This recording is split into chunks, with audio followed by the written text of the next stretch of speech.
হাসনাত আব্দুল্লাহ, তোমাকে বলছি, আওয়ামী লীগের রাষ্ট্রপতি শাহাবুদ্দিন চুপ্পু যদি সংসদে কথা না বলতে পারে, একাত্তরে দেশবিরোধী অবস্থান নেওয়ায় এটিএম আজাদ কিভাবে জাতীয় সংসদের প্রতিনিধিত্ব করে? বলতে হবে তোমাকে, সেই স্বঘোষিত রাজাকার কিভাবে আজকে সংসদে অবস্থান করলো। খেলা যে চলছে কোন লেভেলে আর কোন টেবিলে, জামাতের গান আর কাম এখন কি এক হয়ে গেল? সেই জন্য জামাত কৌশলে রাজাকারদেরকে শহীদ বানায় নিল। সেই চেতনায় বিশ্বাসী আওয়ামী লীগ থেকে বেরিয়ে আসা হাসনাত আব্দুল্লাহ, নাহিদ ইসলাম সহ যারা আছে তারাও চুপচাপ সেগুলো মেনে নিল। তারা নাকি জুলাই যোদ্ধা। আমি এবার আপনাদেরকে প্রশ্ন রাখতে চাই, যে জুলাই যোদ্ধা আপনারা নিজেদেরকে দাবি করছেন, জামাত কৌশলে রাজাকারদেরকে শহীদ বানায় নিল, তখন আপনারা কোনো ধরনের কোনো কথা বলতে পারলেন না। তাহলে এখন কি বলা যায় না শেখ হাসিনা জুলাই যোদ্ধা ছিল, আওয়ামী লীগ জুলাই যোদ্ধা ছিল, ওবায়দুল কাদের জুলাই যোদ্ধা ছিল, এরা সবাই জুলাই যোদ্ধা? 2 দিন পরে, 5 বছর পরে, 50 বছর পরে যদি সেই দাবি উঠে, তখন মেনে নেবেন না?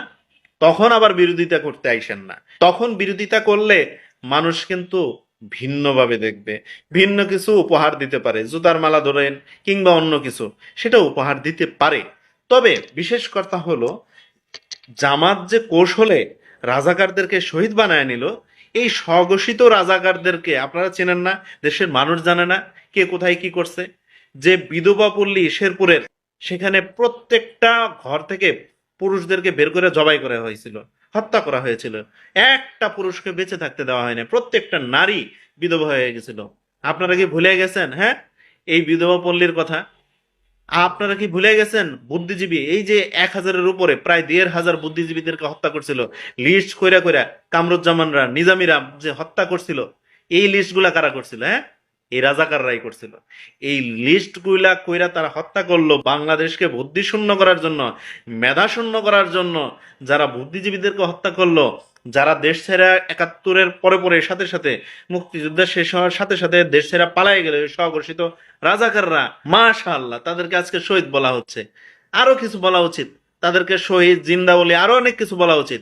তারা ইসলামের ধারক বাহক, অমুক নানাবিধ কথা, ধর্মের লেবাস লাগায়া, ধর্মকে কলঙ্কিত কইরা যারা ইসলামকে ধ্বংস করলো, যারা মানবতা বিরোধী অপরাধ করলো, যারা মা বোনের ইজ্জত লুটে নিয়ে এলো, যারা ঘর থেকে পুরুষদেরকে বের করে জবাই করলো, হত্যা করলো, যারা বুদ্ধিজীবীদেরকে হত্যা করলো এবং পাক বাহিনীর সাথে মিলে এদেশ নিয়ে ষড়যন্ত্র করলো, তারা নিজেরা দায়িত্ব নিয়ে হত্যাযজ্ঞ চালালো 71-এ, সেই রাজাকারদেরকে আজকে বানায় দেওয়া হলো শহীদ।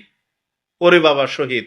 এখন যারা শহীদ হয়েছে 71-এ, যারা 24-এ শহীদ হয়েছে, যারা অন্যান্য সময় দেশের জন্য প্রাণ দিয়ে, জীবন দিয়ে শহীদ হয়েছে, সেই শহীদ পরিবারগুলো এখন লজ্জাবোধ করছে।